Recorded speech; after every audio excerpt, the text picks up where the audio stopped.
Mister Shivakumar, ಯಾರಪ್ಪ ಶಿವಕುಮಾರ್? ನಿಮ್ಮ ತೆವಲಿಗೋಸ್ಕರವಾಗಿ photo session ಮಾಡಿದ್ರಲ್ಲಪ್ಪ, ಜನತಾದಳವನ್ನ, ದೇವೇಗೌಡರನ್ನ, ಕುಮಾರಸ್ವಾಮಿಯನ್ನ ಪ್ರಶ್ನೆ ಮಾಡ್ತೀರ.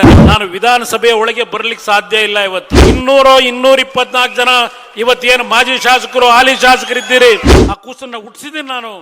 ಎದುರೇ ಓಡ್ತಕ್ಕಂತ ಪ್ರಶ್ನೆ ಇಲ್ಲ. ಕುಮಾರಸ್ವಾಮಿನೇ ಹೌದು, ಇದು ಕುಮಾರಸ್ವಾಮಿ ಕೂಸೆ. ದೇವೇಗೌಡರು ಆ ಕೂಸನ್ನ ನಿರ್ಧಾರ ಮಾಡಿ ಆ ಕೂಸಿಗೆ ಜನಕ ಕೊಟ್ಟಿದ್ದು ಈ ಕಾಂಗ್ರೆಸ್ ಪಕ್ಷ. ದೇವೇಗೌಡರಿಗೆ ಪ್ರಶ್ನೆ ಮಾಡ್ತೀರಾ? ದೇವರ ಕೆಲಸ ಕೆತ್ತನೆ ಮಾಡಿದ್ರು ಅದೇನು ಉಲ್ಟಿದ್ದೀರೋ ಇಲ್ವೋ ಗೊತ್ತಿಲ್ಲ ಈಗ. ಯಾಕೆಂದ್ರೆ ಕುಮಾರ್ ಕೃಪಾ ಇವತ್ತು ಏನಾಗಿದೆ, ಒಂದು ಹೆರಿಟೇಜ್ ಸೆಂಟ್ರು ನಿಮ್ಮ ತೆವಲಿಗೋಸ್ಕರವಾಗಿ ಇವತ್ತು ಅಲ್ಲಿ ಆ ಒಂದು ಹೆರಿಟೇಜ್ ಸೆಂಟರ್ನ ಕಟ್ಟಡವನ್ನ ಯಾವ ರೀತಿ ಧ್ವಂಸ ಮಾಡ್ಕೊಂಡು ಹೊರಟಿದ್ದೀರಿ, ಆ ಕೆಲಸ ನಾವು ಮಾಡಿಲ್ಲ. ಯಾವ ವಿಧಾನಸೌಧಕ್ಕೆ ನೀವು ಅಧಿಕಾರ ಸ್ವೀಕಾರ ಮಾಡಿ ಆ ಮೆಟ್ಟಿಲುಗಳ ಮೇಲೆ ನಿಮ್ಮ ಹಣೆಯನ್ನ ಇಟ್ಟು ಫೋಟೋ ಸೆಷನ್ ಮಾಡಿದ್ರಲ್ಲಪ್ಪ. ಮೊನ್ನೆ ವಿಧಾನಸಭೆ ಕಲಾಪ ಪ್ರಾರಂಭ ಆದಾಗ ವಿಧಾನಸಭೆಯ ಒಳಗೋಗ್ತಕ್ಕಂಥ ಒಂದು ಬಾಗಿಲೇನಿದೆ, ಆ ಬಾಗಿಲಿಗೆ ಹಣ ಇಟ್ಟು ನಮಸ್ಕಾರ ಮಾಡ್ತೀರಿ. ಅದು ಒಂದು ಚಿತ್ರ ನಮ್ಮ ಮಾಧ್ಯಮದಲ್ಲಿ. ಮತ್ತೆ ವಿಧಾನಸಭೆಯ ಕಲಾಪದ ಅವರ ಮುಖ್ಯಮಂತ್ರಿಯ ಸೀಟ್ನಲ್ಲಿ ಕೂರ್ಲಿಕ್ಕೆ ಹೋದ್ರೆ ಆ ಮುಖ್ಯಮಂತ್ರಿಯ ಮುಂದೆ ಇರತಕ್ಕಂಥ ಟೇಬಲ್ಗೆ ಹಣ ಇಟ್ಟು ನಮಸ್ಕಾರ ಮಾಡಿ ಫೋಟೋ ತೆಗೆಸ್ಕೊಂಡಿದ್ದೀರಿ. ನಿಮ್ಮ ಆತ್ಮ ಮುಟ್ಟು ನೋಡ್ಕೊಳ್ರಿ ಕಾಂಗ್ರೆಸ್ ನಾಯಕರುಗಳು. ಈ ರಾಜ್ಯ ಯಾವ್ಯಾವ ಸಂದರ್ಭದಲ್ಲಿ ಏನೇನು ಮಾಡಿದ್ದೀರಿ. ಇಲ್ಲಿ ಕೂತಿರ್ತಕ್ಕಂಥ ನನ್ನ ತಾಯಂದರು 526ನೇ ದಿನ ನಿಮ್ಮ ಯೋಗ್ಯತೆಗೆ ಅವ್ರನ್ನ ಕರೆಸಿ ಮಾತಾಡ್ತಕ್ಕಂಥ ಒಂದು ನೈತಿಕ ಶಕ್ತಿ ಇಲ್ಲ ನಿಮಗೆ. ಜನತಾದಳವನ್ನ, ದೇವೇಗೌಡರನ್ನ, ಕುಮಾರಸ್ವಾಮಿಯನ್ನ ಪ್ರಶ್ನೆ ಮಾಡ್ತೀರಾ ನೀವು. ನೋಡಿದ್ರೆ ನಮ್ಮ ಹುಡುಗ ತೋರಿಸ್ತಾ ಈಗ ಮೊಬೈಲ್ನಲ್ಲಿ. ಇವತ್ತು ನಾನು 2:55ಕ್ಕೆ ವಿಮಾನ ಹಿಡಿಬೇಕು. ನಾಳೆ ದಿನ ಕ್ಯಾಬಿನೆಟ್ ಇದೆ, ಮತ್ತೆ ಸಾಯಂಕಾಲ ಒಂದು ಮೀಟಿಂಗ್ ಇದೆ ನನಗೆ ದೆಹಲಿನಲ್ಲಿ. ಅದಕ್ಕೋಸ್ಕರ ಹೋಗ್ತಾ ಇದ್ದೇನೆ. ಈ ಸರ್ಕಾರಕ್ಕೆ ವೇದಿಕೆ ಮುಖಾಂತರ ಯಾವೊಂದು ಓಪನ್ ಡಿಬೇಟ್ ಅನ್ನ ಇದೇ ಫ್ರೀಡಂ ಪಾರ್ಕ್ನಲ್ಲಿ ಇವತ್ತು ಮಾತಾಡಲಿಕ್ಕೆ ಕಾಂಗ್ರೆಸ್ ನಾಯಕರು ತಯಾರಾಗಿದ್ದರೆ ಪ್ರಶ್ನೆ ನನಗೇನು ಕೇಳಿದ್ದೀರಿ? ನಾನು ವಿಧಾನಸಭೆಯ ಒಳಗೆ ಬರಲಿಕ್ಕೆ ಸಾಧ್ಯ ಇಲ್ಲ. ಇವತ್ತು ವೇದಿಕೆ ಸಿದ್ಧ ಮಾಡಿದ್ರೆ ಇಲ್ಲ ನಾನೇ ಸಿದ್ಧ ಮಾಡ್ತೀನಿ. ತಯಾರಾಗಿದ್ದರೆ ಕಾಂಗ್ರೆಸ್ನ 224 ಜನ ಇವತ್ತೇನು ಮಾಜಿ ಶಾಸಕರು, ಹಾಲಿ ಶಾಸಕರಿದ್ದೀರಿ, ನೀವೆಲ್ಲ ಬಂದು ಪ್ರಶ್ನೆ ಮಾಡಿ ಏಕಾಂಗಿಯಾಗಿ ಎದುರಿಸಲಿಕ್ಕೆ ಇವತ್ತು ಸಿದ್ಧ ಇದ್ದೇನೆ. ಎದುರೇ ಓಡ್ತಕ್ಕಂಥ ಪ್ರಶ್ನೆ ಇಲ್ಲ. ಹೌದು, ದೇವೇಗೌಡರು 95ನೇ ಇಸ್ವಿನಲ್ಲಿ ಮುಖ್ಯಮಂತ್ರಿಯಾಗಿ ಯಾವ ಫೆಬ್ರವರಿ 2ನೇ ತಾರೀಕು ಒಂದು MOU ಆಯಿತು. 1000 ಬಾರಿ ಹೇಳಿದ್ದೇವೆ ಆ MOU ಮಾಡಿದ್ದು ದೇವೇಗೌಡರು ಅಂತ ಹೇಳಿ. ನಾವು ನಿಮ್ಮ ಮೇಲೆ ಅಪಾದನೆ ಯಾತಿಗೆ ಮಾಡ್ತಾ ಇದ್ದೇವೆ? ಯಾವೊಂದು MOU ಮಾಡಲಿಕ್ಕೆ ದೇವೇಗೌಡರು ಅವತ್ತು ಮಾಡಲಿಕ್ಕೆ ತೀರ್ಮಾನ ಇದೇ ರಾಮನಗರ ಜಿಲ್ಲೆ, ಈಗ ಬೆಂಗಳೂರು ದಕ್ಷಿಣ ಜಿಲ್ಲೆ, ರಾಮನಗರ ತೆಗೆದುಬಿಟ್ರಿ ಈಗ. ಯಾಕೆಂದ್ರೆ ಬೆಂಗಳೂರು ದಕ್ಷಿಣ ಅಂದ್ರೆ ಭೂಮಿ ಬೆಲೆ ಗಗನಕ್ಕೆ ಇರುತ್ತೆ. ಕನಕಪುರದಲ್ಲಿ ಭಾಷಣ ಮಾಡ್ತೀರಿ.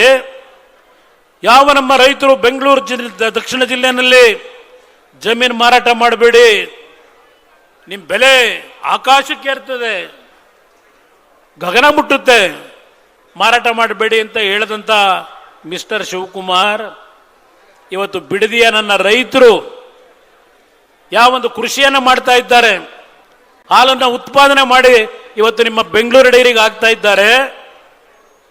ಈ ತೀರ್ಮಾನ ಮಾಡಿದ್ದು ಕುಮಾರಸ್ವಾಮಿನೇ ಹೌದು, ಇದು ಕುಮಾರಸ್ವಾಮಿ ಕೂಸೆ.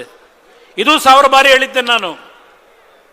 ಯಾವ ದೇವೇಗೌಡರು ಅವತ್ತು ತೆಗೆದುಕೊಳ್ಳಲಿಕ್ಕೆ ನಿರ್ಣಯ ಮಾಡಲಿಕ್ಕೆ ಕಾರಣ, ಅವತ್ತಿನ ಸರ್ಕಾರದ ಒಂದು ವರ್ಷದ ಬಜೆಟ್ ಕೇವಲ 3-3.5 ಸಾವಿರ ಕೋಟಿ ರೂಪಾಯಿಗಳು. ಇವತ್ತು ನಮ್ಮ ಸರ್ಕಾರದ ಬಜೆಟ್ 4.5 ಲಕ್ಷ ಕೋಟಿ. ಅವತ್ತು ದೇವೇಗೌಡರು ಮುಖ್ಯಮಂತ್ರಿಗಳಿದ್ದಾಗ ಕೇವಲ 3,000 ಕೋಟಿ ಅವತ್ತಿನ ಬಜೆಟ್ ಆರ್ಥಿಕ ವರ್ಷಕ್ಕೆ. ಯಾವೊಂದು ಬಿಡದಿ ಮಾಯಗಾನಹಳ್ಳಿ ಹತ್ರ ಒಂದು ಶಾಲಾ ಬಸ್ಸು ಅಪಘಾತಕ್ಕೊಳಗಾಗಿ 10-12 ಮಕ್ಕಳು ಅಲ್ಲಿ ಜೀವ ಹೋಯಿತು. ಒಂದು ಉತ್ತಮವಾದಂಥ ರಸ್ತೆಯನ್ನು ಮಾಡಬೇಕು ಅಂತಕ್ಕಂಥ ನಿರ್ಧಾರವನ್ನ ಯಾವ ದೇವೇಗೌಡರು 1989ರಲ್ಲಿ PWD ಮಂತ್ರಿಗಳಾಗಿ ಮಾಡಬೇಕು ಅಂತಕ್ಕಂಥ ಒಂದು ನಿರ್ಣಯ ಮಾಡಿದ್ರು. ಮಾಡ್ಲಿಕ್ಕೆ ಆಗಿರಲಿಲ್ಲ. 95ರಲ್ಲಿ ಮುಖ್ಯಮಂತ್ರಿಗಳಾದಾಗ ಯಾವೊಬ್ಬ ಅಮೆರಿಕದ ಒಬ್ಬ ಗವರ್ನರು ಅವರ ಜೊತೆಯಲ್ಲಿ ಅಮೆರಿಕದ ಒಂದು ಕಂಪನಿ ಒಂದು MOU ಮಾಡ್ಕೊಂಡಿದ್ದು ನಿಜ. 1995 ಫೆಬ್ರವರಿ 2ನೇ ತಾರೀಕು. ನಂತರ ಒಂದು ತಿಂಗಳಲ್ಲಿ ಒಂದು ಹೈಪವರ್ ಕಮಿಟಿ ಮಾಡಿ ಒಂದು ವರದಿಯನ್ನ ಕೊಟ್ಟರು. ವರದಿಯನ್ನು ಕೊಟ್ಟಾಗ ದೇವೇಗೌಡರ ಕಾಲದಲ್ಲಿ ಮಾಡಿದಂಥ ತೀರ್ಮಾನ, ಯಾವುದೇ ರೈತರ ಭೂಮಿಯನ್ನ ಸರ್ಕಾರ ವಶಪಡಿಸ್ಕೊಳ್ತಕ್ಕಂಥ ಪ್ರಶ್ನೆ ಇಲ್ಲ. ಯಾವ ಒಂದು ಯೋಜನೆಯನ್ನ ಮಾಡಲಿಕ್ಕೆ ಬಂದಿರತಕ್ಕಂಥ ಕಂಪನಿ ಏನಿದೆ ಅವರೇ ಸಂಪೂರ್ಣ ಹಣವನ್ನು ಹಾಕಬೇಕು, ಹೂಡಿಕೆ ಹಾಕಬೇಕು. ಸರ್ಕಾರದಿಂದ ಯಾವುದೇ ರೀತಿಯ ಹಣ ಕೊಡ್ತಕ್ಕಂಥ ಪ್ರಶ್ನೆ ಇಲ್ಲ. ಇದನ್ನ ಅವತ್ತು ತೀರ್ಮಾನ ಮಾಡಿ ಈ ನಾಡಿನ ಜನತೆ ಮೊದಲನೇ ಬಾರಿಗೆ ಜನತಾದಳಕ್ಕೆ 18 ಸ್ಥಾನಗಳನ್ನ ಲೋಕಸಭೆಗೆ ಕಳಿಸ್ಕೊಟ್ಟಂತದ್ದೇನಿದೆ. ದೇವೇಗೌಡರು ಪ್ರಧಾನಮಂತ್ರಿಗಳಾಗಿ ದೆಹಲಿಗೆ ಹೋದರು.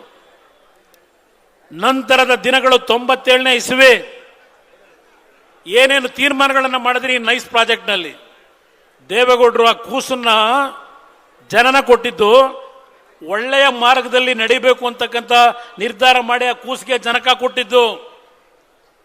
ಆ ಕೂಸನ್ನ ದಾರಿ ತಪ್ಪಿಸಿ ಯಾವ್ಯಾವ ಹಂತದಲ್ಲಿ ಯಾವ ರೀತಿ ರೈತರ ಭೂಮಿಗಳನ್ನು ಲೂಟಿ ಮಾಡಿ ಯಾವನ ಒಬ್ಬ ಅಮೆರಿಕದಿಂದ ಬಂದು ಆ ಒರಿಜಿನಲ್ ಕಂಪನಿಯನ್ನ ದೂರ ಇಟ್ಟು ಎಲ್ಲವನ್ನ ಕ್ರೋಢೀಕರಿಸಿಕೊಂಡು ಆ ಸರ್ಕಾರಗಳಲ್ಲಿ ಆ ವ್ಯಕ್ತಿಗೆ ನೀವು ಶಕ್ತಿ ತುಂಬಿ ಪದೇ ಪದೇ ಅವ್ರು ಏನೇನು ಕೇಳಿದ್ರು ಎಲ್ಲವನ್ನು ರೆಡ್ ಕಾರ್ಪೆಟ್ ಹಾಕಿ ಮಾಡಿಕೊಟ್ಟಿದ್ದು ಯಾರಪ್ಪ? ಶಿವಕುಮಾರ್.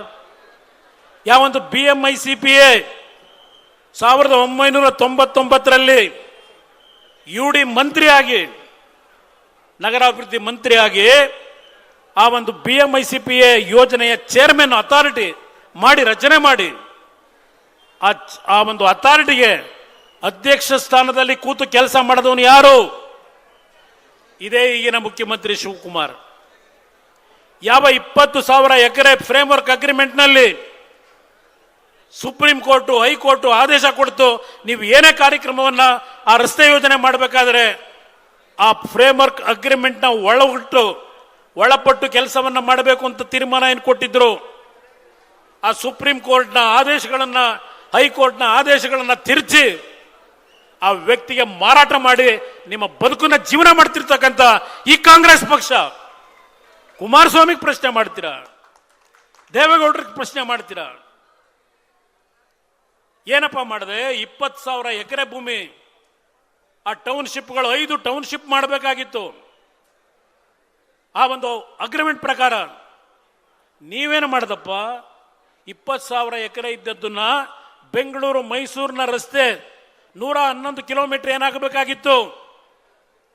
1,75,000 ಎಕರೆ ಭೂಮಿಯನ್ನ ಆ ಬೆಂಗಳೂರು ಡೆವಲಪ್ಮೆಂಟ್ ಅಥಾರಿಟಿ ಅಂತ ಹೇಳಿ ಯಾವ BMICPA ಇನ್ಫ್ರಾಸ್ಟ್ರಕ್ಚರ್ ಕಾರಿಡಾರ್ ಅಂತಕ್ಕಂಥ ಅಥಾರಿಟಿ ಮಾಡಿದ್ದೆ.